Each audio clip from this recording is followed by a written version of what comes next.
नहीं के ससुर जी के दहेज समझ के खाता नहीं। तोरा कोनो दिक्कत? भिखारी कहीं के, तुम खुद यहाँ से निकलते हो या मैं तुम्हें घसीट के बाहर निकलवाऊं? अरे केकरा से बात कर दिया रे? पति परमेश्वर से ऐसे बात कर जाला? देख अभी जबान संभाल के बात करना तो कान के नीचे चौल लपड़ मारब की आंख निकल के नाचे लगी। तुम्हारी इतनी हिम्मत कि तुम मुझ पे हाथ उठाओगे? हाँ जरूरत पड़ी तो लतीड़ो करब। की कौन बेला रे उठे के? हैं? काल से अगर सवेरे सवेरे उठ के आई कुछ झाड़ू पोछा ना भइल ना तब हम तोके बताएब कि मर्द और मेहरारू में अंतर का होला। रामू लोचन, अभी के अभी इस आदमी को यहाँ से बाहर निकालो। बेटा इनकर मर्द होके के नाते अब घर के मालिक हम बानी।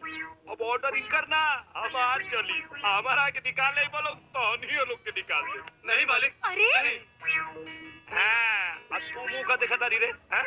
जो हमरा खातिर पानी लेके आ। पानी? मैं तो तुम्हें जहर दूंगी।